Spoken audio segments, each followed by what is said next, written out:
Okay, so let's get started. So we're in Merrily on High, Colin Stephenson, the author. This is an autobiography, but it's focused on his church life, so it's kind of a memoir and reminiscence about growing up in the Church of England.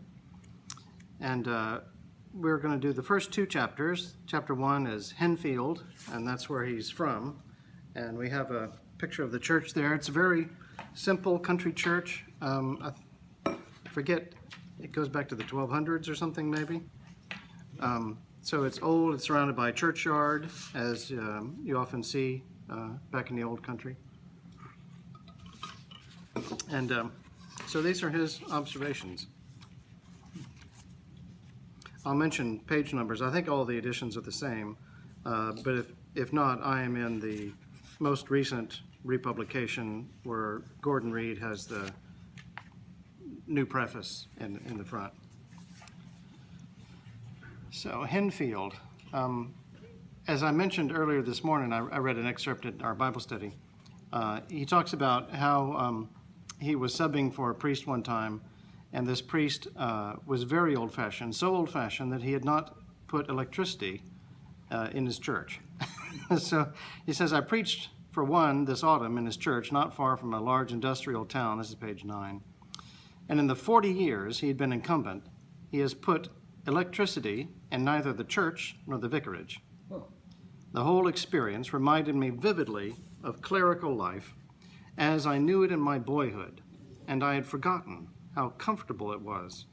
The dim interior of the church, with hissing lamps and guttering candles, so different from harsh and hideous strip lighting.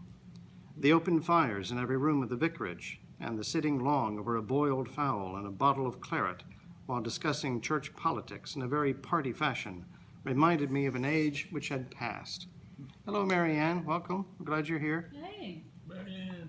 Hey, for Mimi. Hey. So this is a wonderful little picture painted of his encounter with this old priest who is living without electricity, and it's just a bygone era, and how he was fascinated by it and captivated by it, and it drew him back to his own childhood.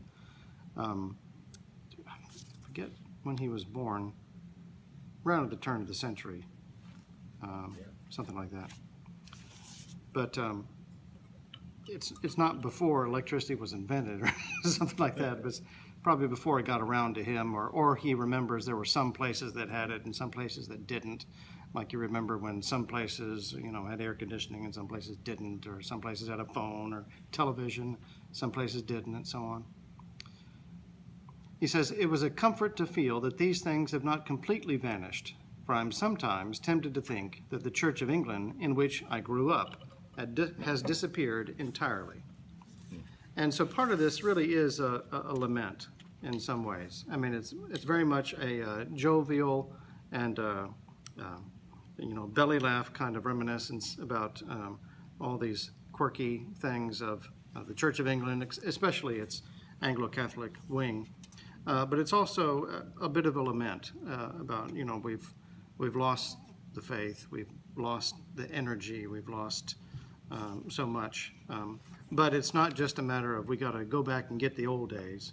It's like we dropped the ball, and it's not that we got to go back and play there. We got to pick it up and move it forward, as it were. But he's not like a liberal wanting to change up the church all over the place. He's a traditionalist, although he's fond of Vatican II. He's kind of a Vatican II type priest, but still consistent with the faith. He talks about his father and his mother, his family. He says, my mother, this is page 10, my mother came from an Irish family called Flynn, who gave their name to the dyeing and cleaning business, D-Y-E. And her father was, I believe, a lapsed Roman Catholic who expressed his anti-clerical feelings by insisting on eating salt pork on Good Friday, which he thought would upset the bishops. Though how they were expected to know, I doubt he ever considered. The Flynn's cleaning activities were centered on Brighton, and so it was difficult for them not to die in the true faith. And there's a little pun there, D-Y-E, die in the true faith. And Brighton, as we'll hear later, is a center of the Anglo-Catholic revival. He talks about being a small boy, the small boy who was led down the narrow path across the fields to Henfield Church, where the bells were issuing an imperative summons, had been taught to say his prayers, mostly about lambs and shepherds, and to make the sign of the cross, which he did with gusto, and at very inappropriate moments that I think his mother rather regretted showing him how.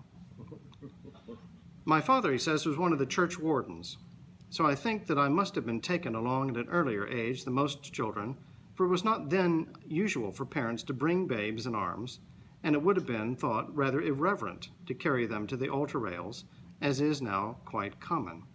And I was intrigued by that little snippet, because I'm like, well, what did they do then? I'm not sure.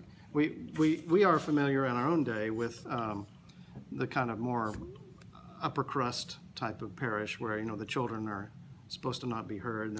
They'll be whisked away and taken care of, and they won't interfere with the crowd or the sermon or something like that. But this is not just, seen and not heard. This is like not seen nor heard. But it doesn't seem like the idea is that you don't bring them to church. Or it may just be, it may be a cultural thing where they stayed home with mom until they were like 5 or 6 or a certain threshold. And then they came with dad. I'm not sure. I don't know. That's kind of something that goes beyond his explanation here.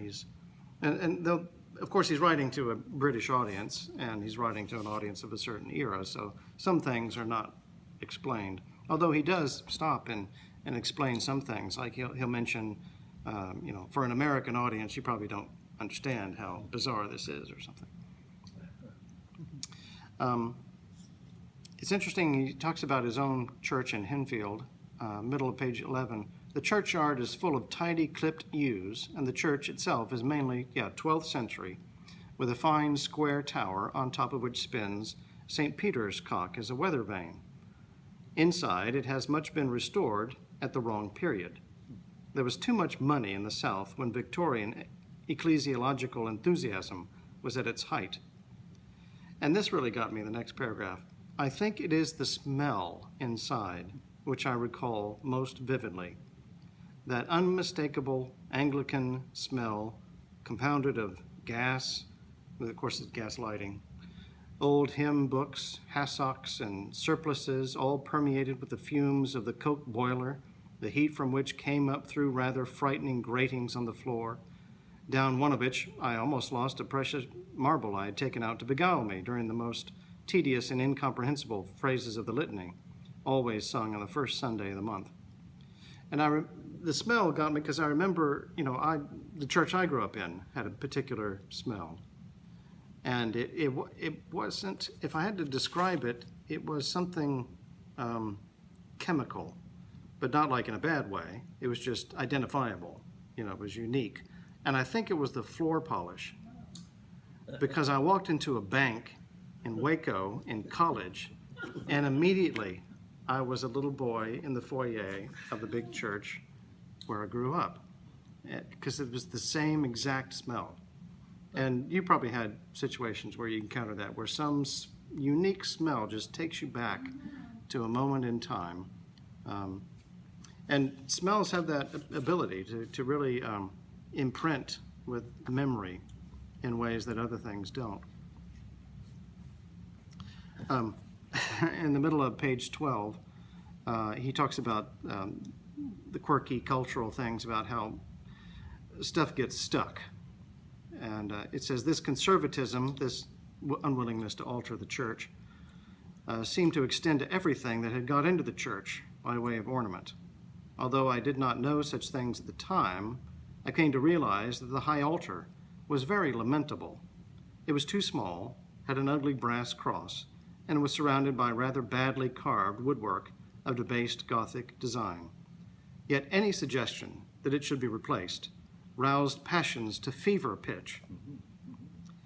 And I talked about how the person who made it was kind of revered, a curate and some volunteer schoolboys who made it. And down at the bottom of page 12, he continues on, this hatred of change is a very Anglican attitude, and one can understand how maddened lay people were when the first Tractarian vicars abolished the cozy box pews and the three-decker pulpits and substituted the pitch pine pews and encaustic tiles, which later generations guard so jealously. So we all have our conservatism, but can be very particular and unique to each place. Yeah. And certainly, I can't think of really a parallel except for Eastern Orthodoxy and the Latin Mass communities of that kind of liturgical conservatism. I mean, of course, a lot of places changed, but you notice how, like in the post-Vatican II era, the Episcopal churches generally remained a lot more conservative. They didn't like tear out their statues and go smash them in the parking lot. And I mean, that sounds outlandish, but that actually happened in Catholic parishes across America and across the world. But that didn't happen in Episcopal churches. That's what they were supposed to do, or that was in reaction to? It was just like a pent-up, rebellious kind of thing that was tapped into with liturgical reform, and it was sort of like a rebellion synced with an ultramontanist kind of view. The Pope can do no wrong. Everything Rome says has to be followed to the letter. Rome says we've got to turn the altars around and get rid of the statues. So we need 5 guys this afternoon to help us carry out all of our statues and smash them in the parking lot. That kind of thing. But the Anglicans didn't quite respond that way. And of course, some of them were old 28 prayer book parishes and continued to use the King James Bible. Who uses the King James Bible except those snake handlers?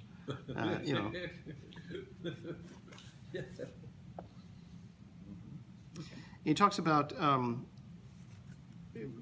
very gradually liturgical changes started to seep in here and there. He mentions linen vestments on the top of page 13. If you don't know what that is, it's what it sounds like. It's like a chasuble and stole made out of linen, so that if you're not up close and don't get a good view, it just looks like he's wearing a big old surplice, because it kind of looks the same. You got the big bell sleeves, and so it kind of drapes like a chasuble would.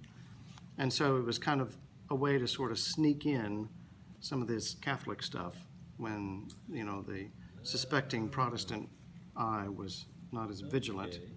And he says that happened in his parish. He says later when he... Come back to that. So it's page 13, top of the No, page here. to the subject that you would know more beyond. Okay. Yeah. He says later when the parish priest discovered that I was sympathetic in matters of churchmanship, he would accompany the purchase of some laxative pills. No, wait a minute. I'm sorry. This is not the priest. This is his friend who is a pharmacist. So when he discovered I was sympathetic in matters of churchmanship, he would accompany the purchase of some laxative pills with a few liturgical observations, during which he told me with some pride that he had said to the vicar when he was counting the collection after the early service, that surely he could not go on poking about in a surplice at the altar forever. This, he claimed, was what had led to the introduction of linen vestments, and I wondered what I could say to the vicar which would embolden him to take the next step and introduce the real thing. So he had fallen in love with high mass ritual early on as a child, and one thing that got his interest early on was they had a mission in the church. We used to do this a lot, but we don't do it anymore. The Baptists would call it a revival, where you get a visiting preacher, and in Anglican circles, it was often a monk or something. And they would give talks throughout the week, and they would, try to gin up enthusiasm and participation in the parish and so on. And so they had a mission where Father Carey had used the dreaded word Mass and had suggested that people ought to go to confession. And so this got people agitated for the first time and got him intrigued. And he said, he talks about his father every now and then. His father is kind of a middle-of-the-road churchman, but he's willing to sort of gradually open up to some of these things and stand his line. He says, "From this time, my father was regarded as the champion of the high church faction, and this was visibly demonstrated at the presentation of the alms. My father would always stand at the chancel step facing the altar till the plate was elevated, while the low church warden would scuttle back to his seat the moment he had delivered his bag." So that was his high churchmanship was demonstrated in standing there until the offering had gotten to the altar. He talks about there was this one vicar, and he had a wife who was very active and also came from a well-to-do family, and she would pay for all kinds of things and throw lavish parties. And when she moved on, the people had to start paying for things. They got grumpy, and they were wondering, like, why do we have to pay for all this? Well, it's because she had paid for all these things before. And he says that she liked to entertain so much. And he says, enough soup was issued from the vicarage kitchen to float a battleship. And he talks about, interestingly, that vicar that was paired with that wife. He says, he was very fond of jokes and puns, but he never managed to take his sense of humor into the pulpit with him, and his sermons were long and boring. It was observed that when he said, "Just one last thought," it usually went on for longer than the rest of the discourse. He says, my impression in the 1920s, so that's when he's a boy, is that almost everyone in the village went to church. Interestingly, he mentions that they carried their own prayer books with them. So they're like the Baptists with the big Bible in tote. They brought their own prayer books. And he says, this is part of the lament on page 16 at the top. There was something very impressive about this worshiping community. And as I look today at the often pitifully tiny congregations in many village churches, I find myself wondering, where have they all gone? And I fear the answer is to their graves, having failed to convince my generation of the existence of God. And so it seems like, he doesn't spell it out because he hadn't gotten there yet, but it seems like the decline in religious participation and fervor begins out in the country first. It's still strong in the cities, and in fact at this time it's the strongest it ever has been during the war period. But it seems like it has started to dissipate first in the country, and then later gets to the city. And in fact, Christianity, as it spread and grew, was a stronghold in the cities, and then the country came gradually later, and some would argue it was never fully converted. In fact, the word pagan means like rural. I think that's the origin of the word. So Christianity was always a city religion, so it makes sense that as it retracted first from the country before it retracted in the city.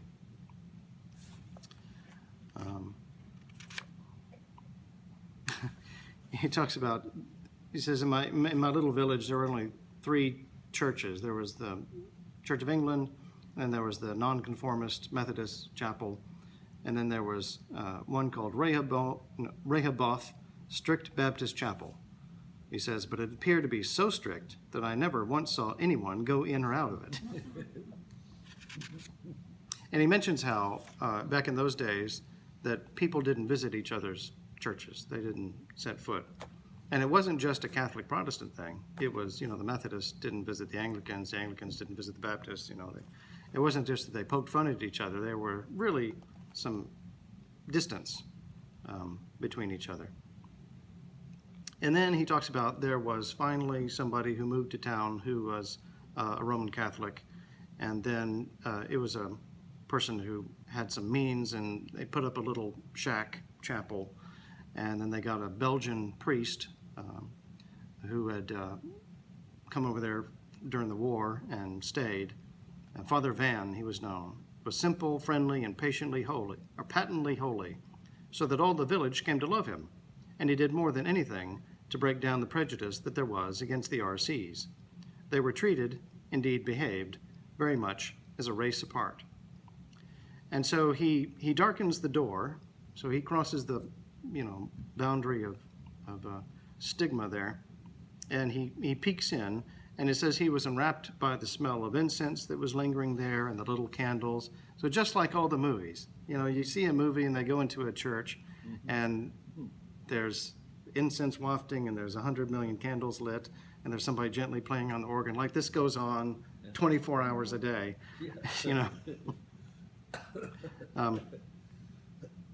He says, I began buying tracts and prayer books from the back of the church. They were mostly of Irish origin, and I soon discovered that they needed to be used with care.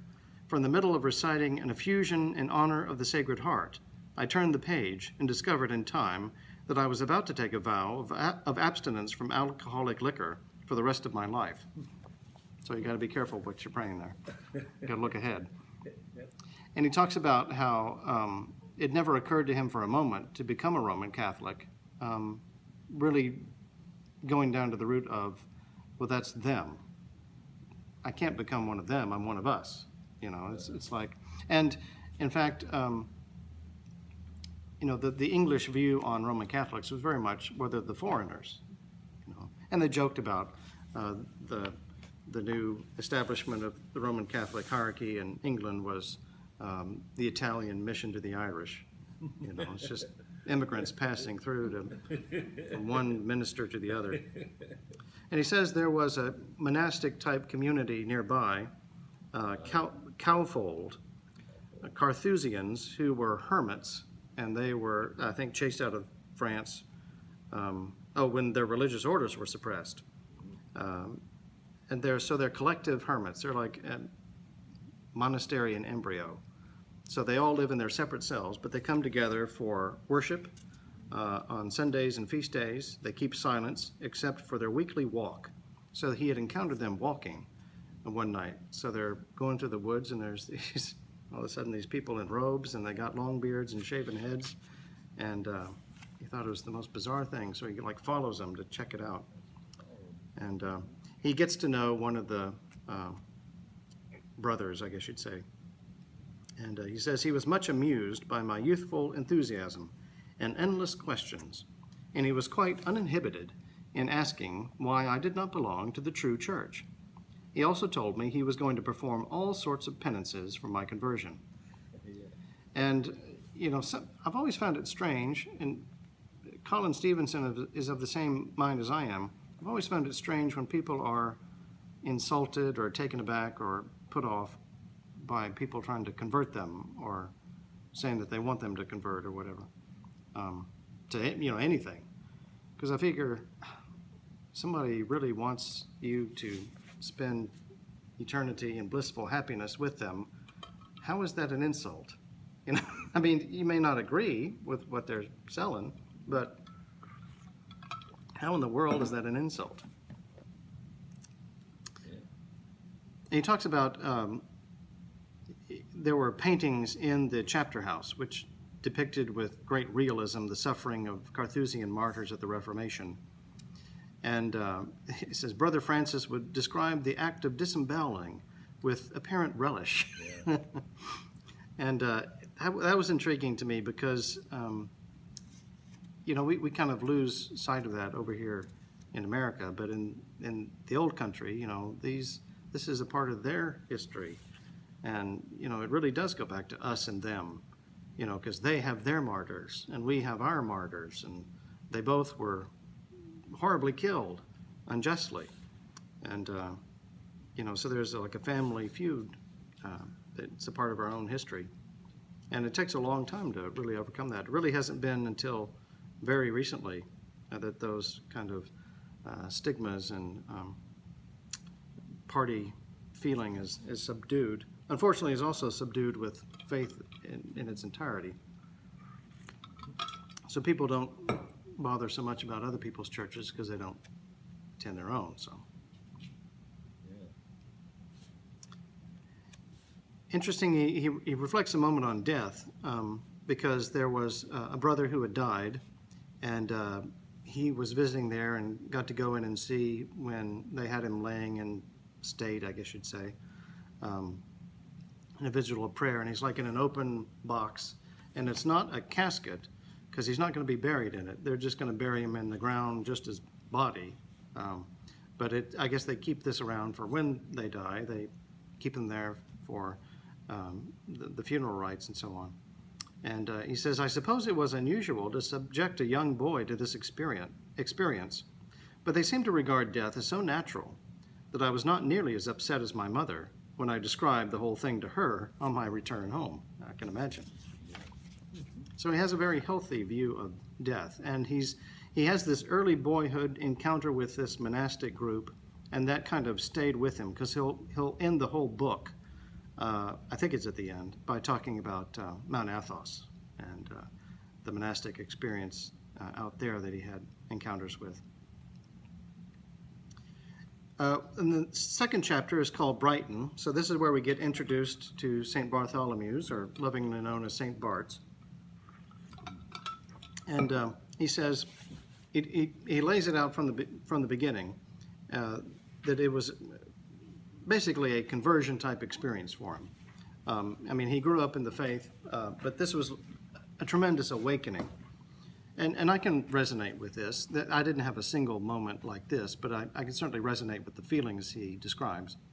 He says, a very momentous event in my religious life was the day when I decided on an impulse to investigate the extraordinary building which I'd often seen from the train as I entered Brighton railway station. So I guess they're in the little village, but sometimes they go into the big city. I'm not sure. I think Brighton is like a subdivision or what do you call it? The little cities cluster around the big city, suburb of London or something like that. But I'm not sure. No, isn't that a coastal town? I don't know. Yeah, Brighton is a vacation. Oh, okay. Vacation spot, southern coast somewhere. Southern Coast. Cornwall? No, middle, something like there, something like that. Okay. In any case, it's the bigger city. They got stuff there, like the train station, and it just towers over everything in the area. And so he says, I pushed open the door of the church of St. Bartholomew and was quite overcome by its size and magnificence. There was a whole altar made of silver. This is one of the side altars. It's not solid silver, but it has like a covering, a frontal. In fact, throughout the churches in Europe, there are metal frontals in various places. I think the Spanish, perhaps, are most fond of them.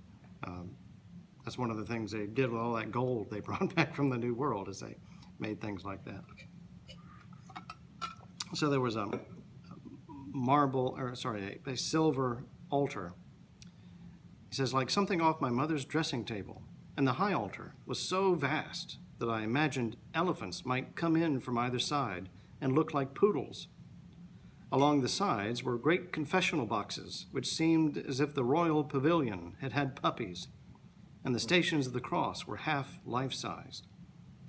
I'm not sure what the royal pavilion is, but I guess it's a building that he's referring to, and the confessional boxes look like that building, but they're small. So it's so a confessional box would be self-contained, and it would have 4 walls and a roof, and probably the architectural things about it are reminiscence of this other building.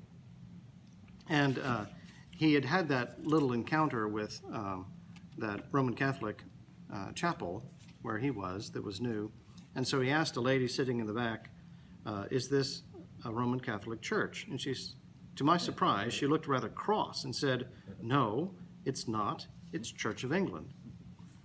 And so he's like, I have found what I was looking for. This is one of my churches, but it's got everything that I am enthralled with.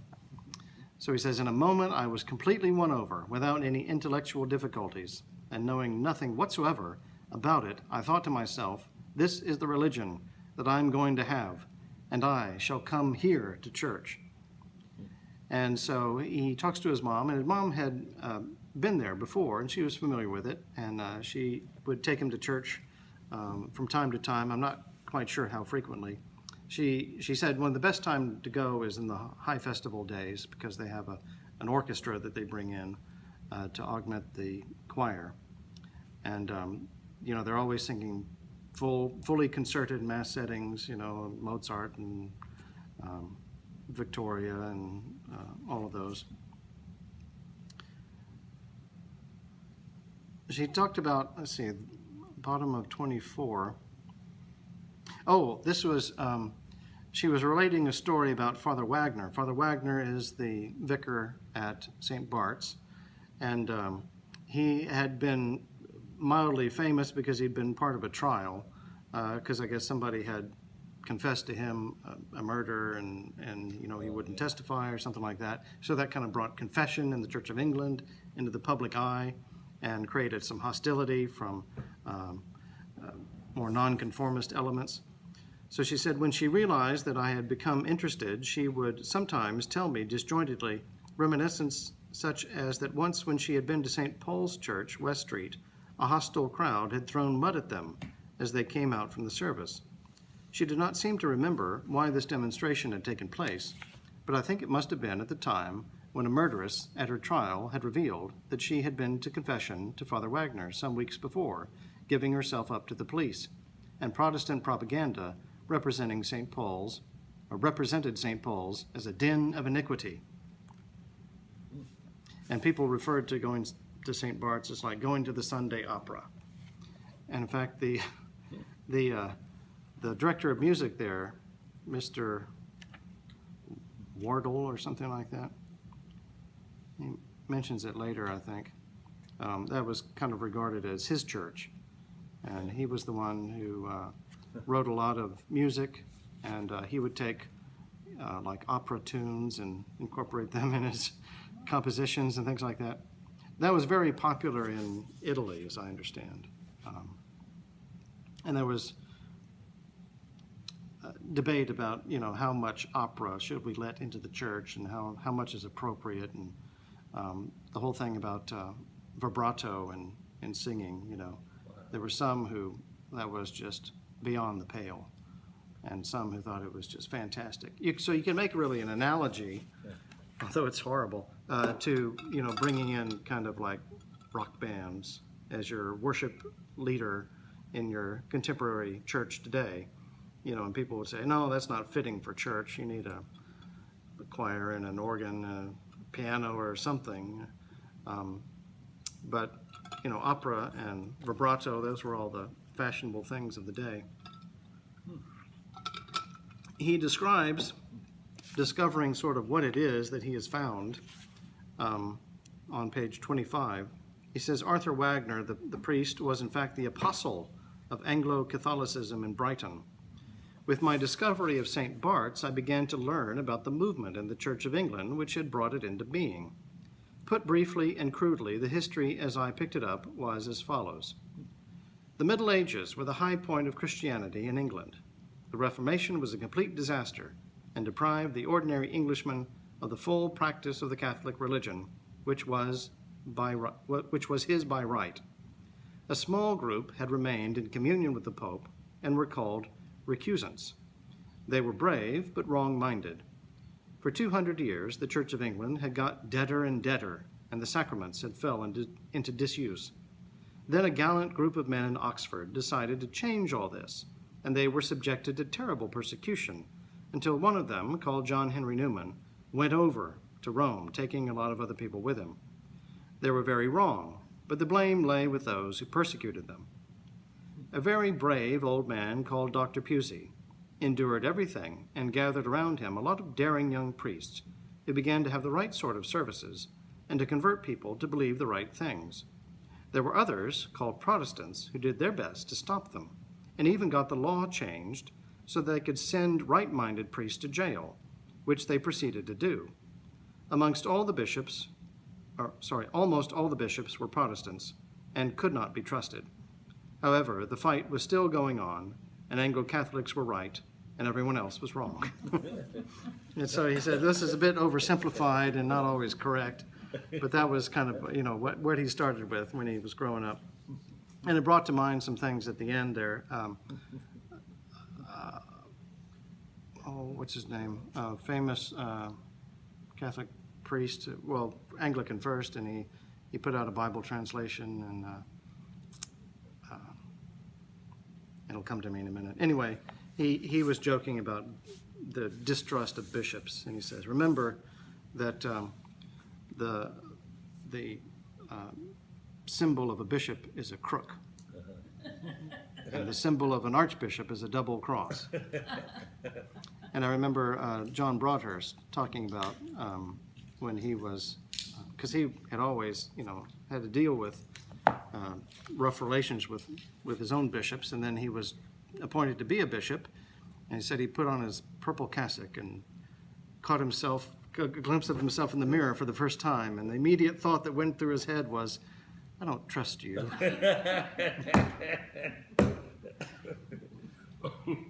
And that was really part of the Anglo-Catholic culture for so long. Well, it still is in many places.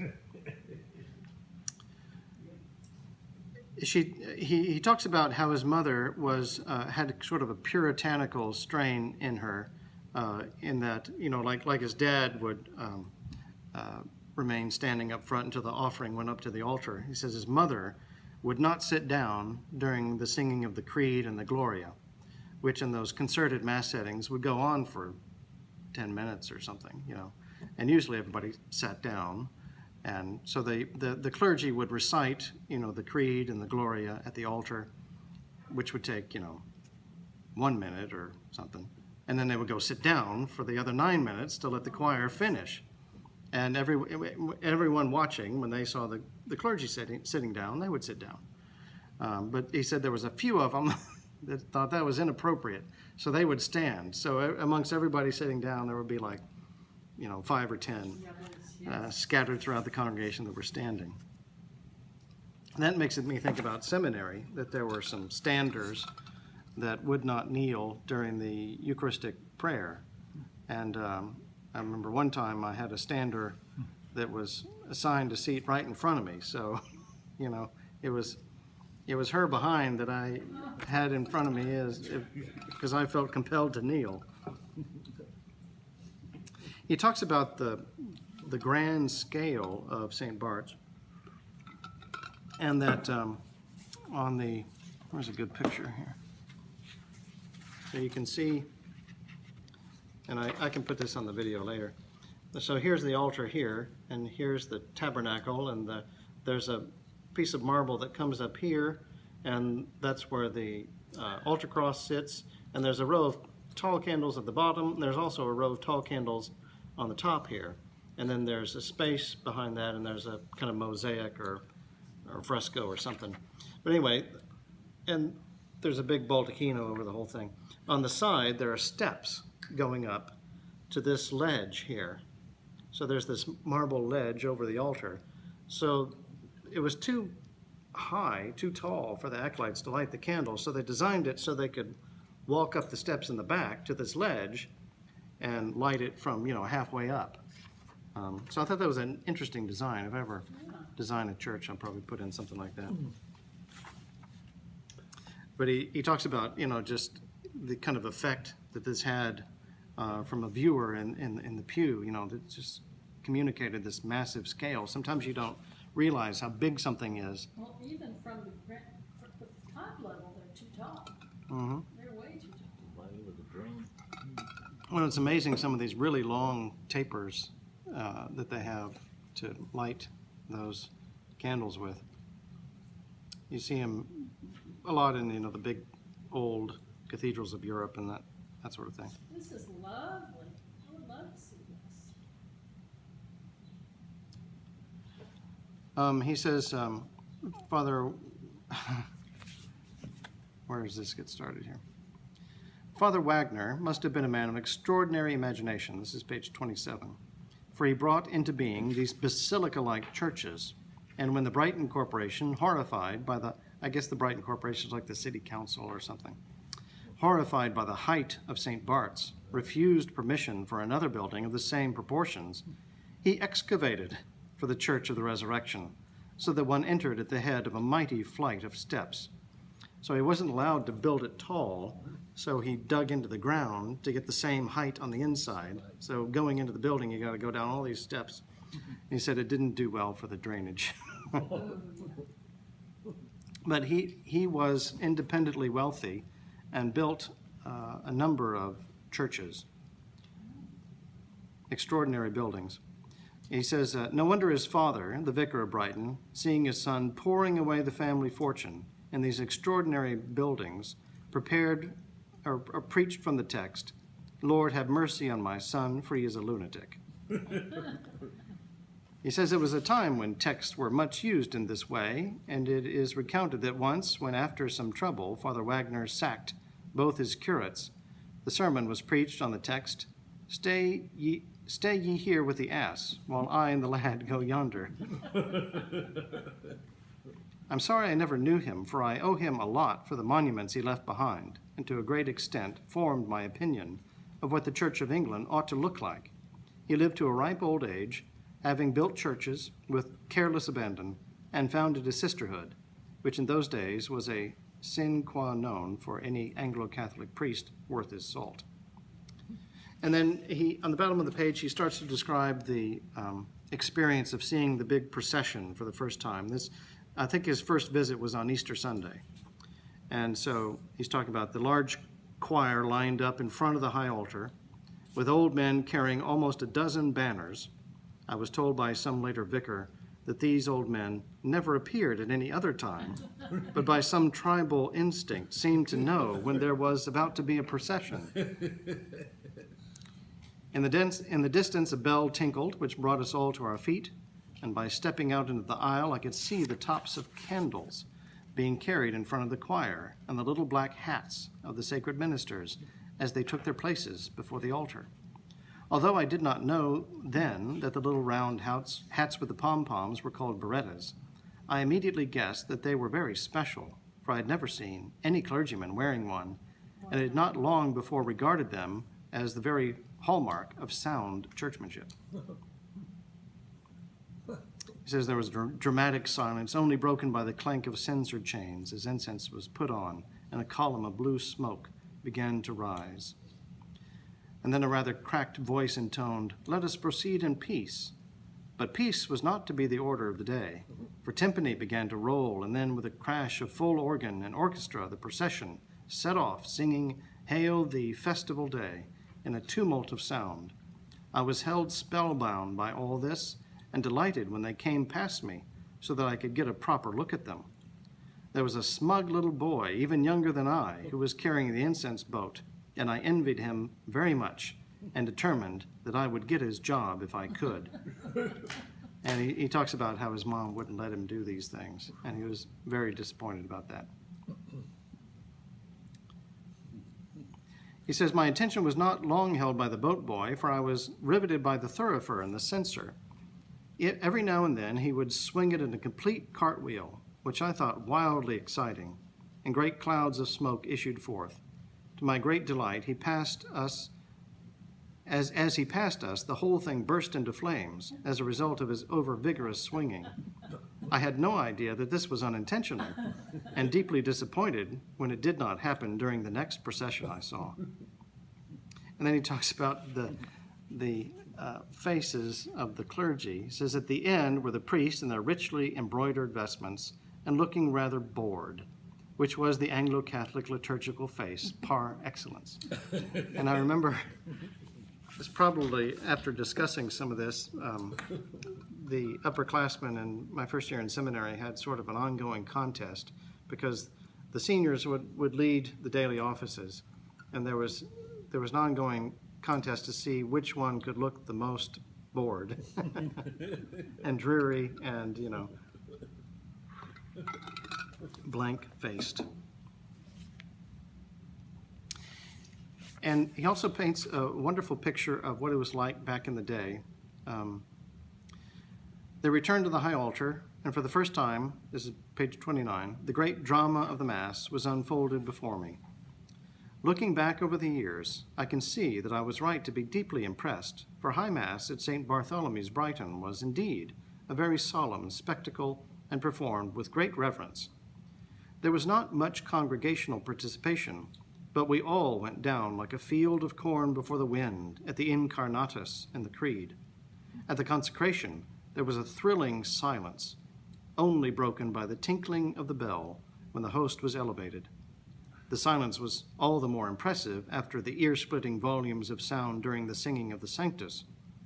Of course, in those days, the late Mass was strictly non-communicating, and there would have been great consternation if any members of the congregation had presented themselves for Holy Communion. Yet there was a wonderful feeling of holiness and worship, which, young as I was, conveyed itself to me.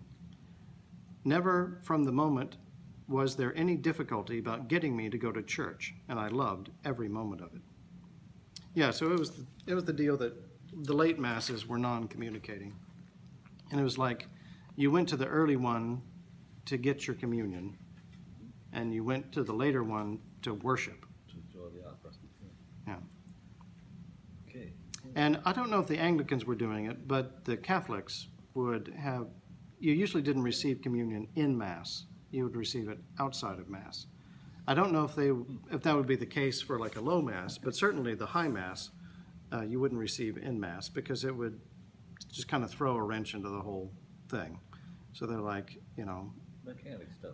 Yeah. it's like, we got 100 communicants here on Palm Sunday, and then on Easter Sunday, it's going to be 5,000. So, sorry, you're not going to come in and throw us off of our groove. We're just going to keep doing what we normally do, and you can come in before or after and take care of it that way. So in very old, church signs and bulletin boards and stuff, you'll see it listed, like the early Mass is at 8 o'clock, and then communion like in between then and the 10 o'clock high Mass or whatever. And you would just go to the rail, and the priest would just stay there and continuously distribute.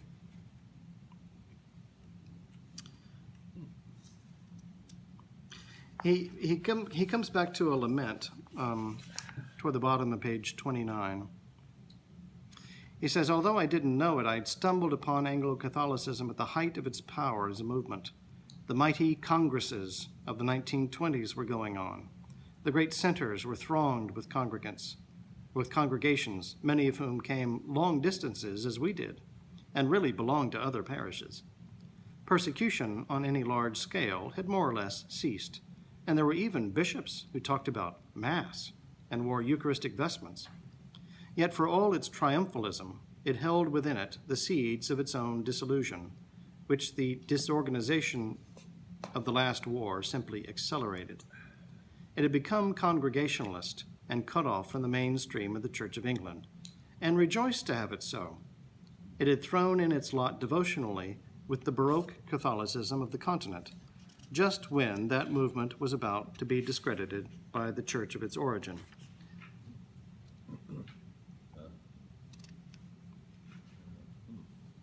And he talks about sort of bad priests, not in the sense of doing naughty things, but in the sense of priests who, are grumpy and complain all the time, that sort of thing. He says, middle of page 30, not long ago, a friend speaking of an elderly priest who had died said, he epitomized everything which is wrong with the Catholic movement in the Church of England. He was a snob, constantly saying, things aren't what they were. They used to be Princess Marie Louise, Lord Halifax, and so on, counting out distinguishing names like beads on a rosary.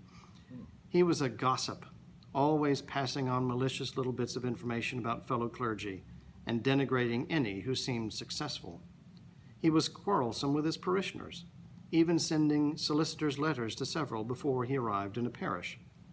They retaliated in good measure, and he was a famous emptier of churches. In one parish, they even hired a bus to take them to the next village.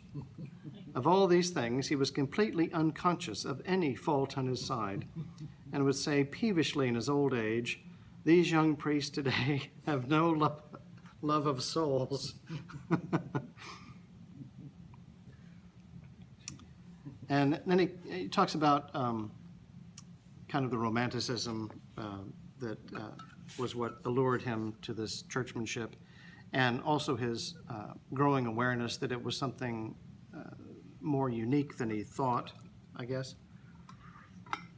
because he talks about he was sent off to, I guess, boarding school in Brighton. And he's like, oh, good, I'm going to be in Brighton now. I can get to go there all the time. But no, they took all of the schoolboys to the lowest church in Brighton. And so it was a great disappointment for him. He talks about, it's just drudgery and no color, no festiveness, nothing to get excited about, all just kind of duty and that sort of thing. He says, on Sunday evenings, we had a solid hour of hymn singing. I'm not sure if this was at the school or if they had walked him down to the church for this. And we were stirred up to put pennies in a box for something called the Zenana Mission. It was many years before I discovered that there was not a diocese of Zenana, for I secretly hoped it might be high and have a bishop, such as those from Central Africa I had seen at St. Bart's, wearing wonder of wonders, purple berettas. So he got his hopes up. And he talks about female intrusions and the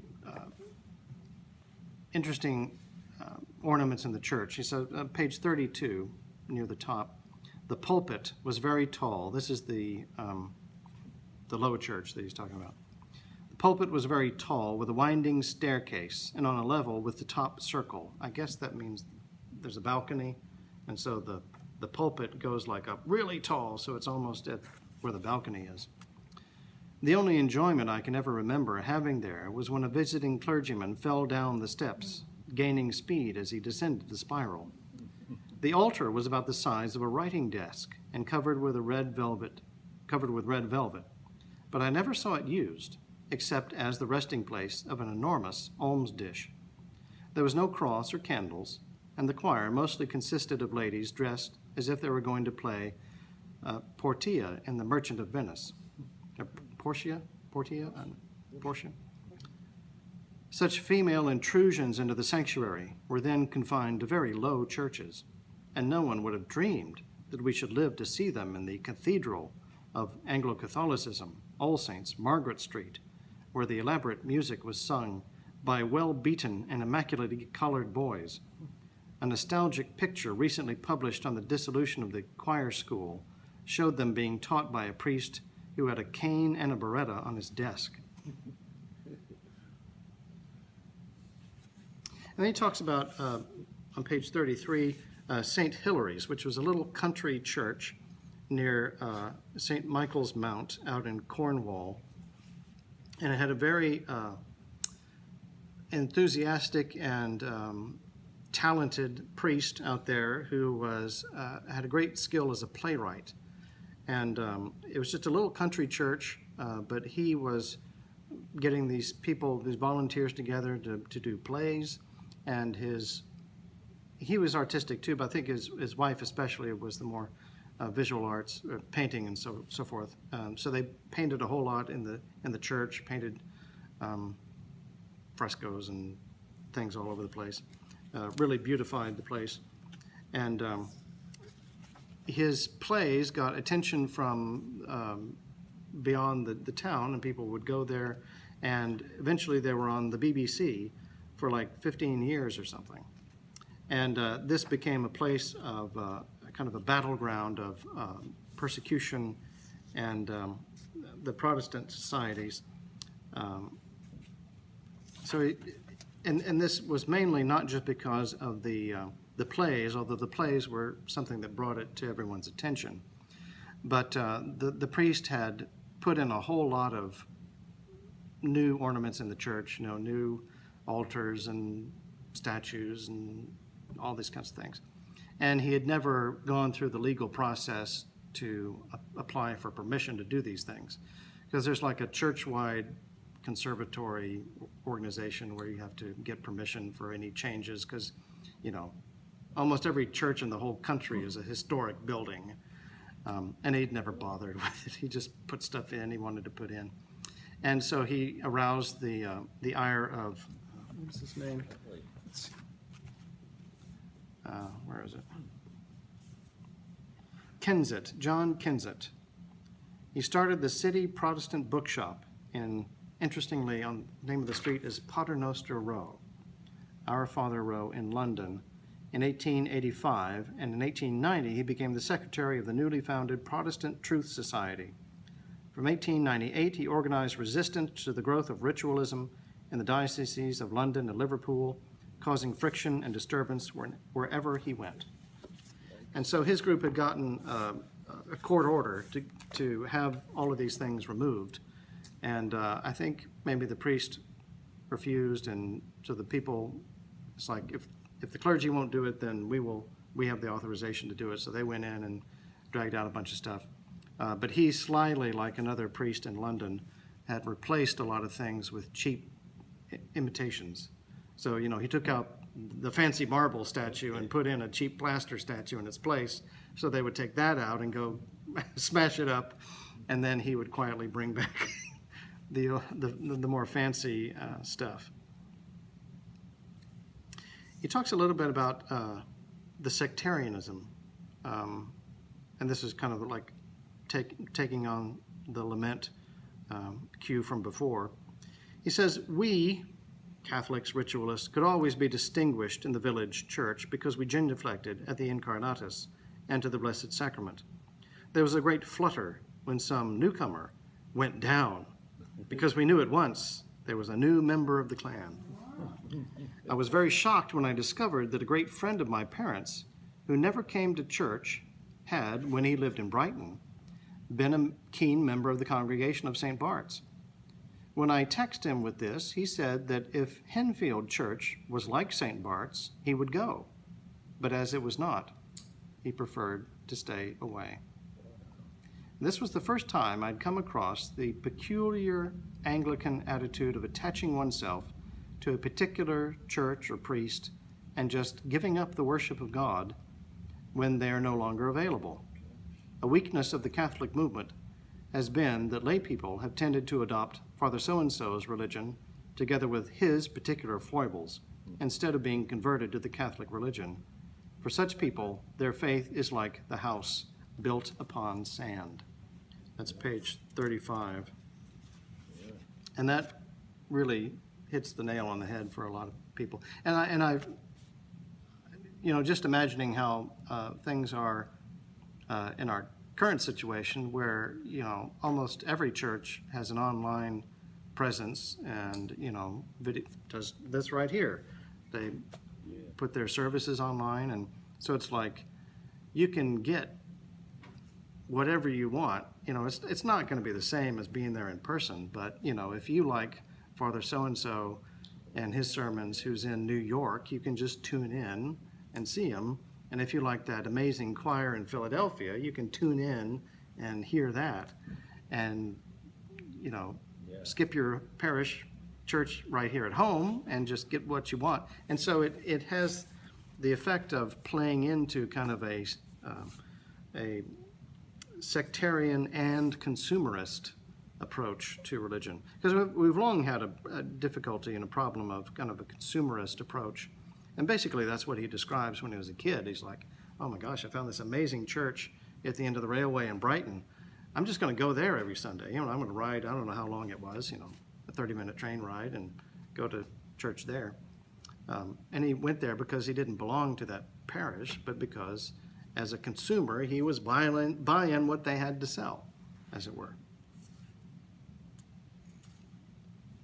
He talks about how he was always encouraged by the high church ladies who would listen with amusement and interest to my plans to spike up the local church. So he wasn't totally uninvolved, but he always loved when they were be able to go to Brighton. And then he reminisces about his father, and I found this very touching, at the bottom of page 35 and top of 36. How his father is really the steady man. He says, what my father thought about all these things, I do not know, for he never talked much about religion, although he took his duties as church warden very seriously, and a lot of his spare time was spent in doing things for others, which made him very much loved in the village.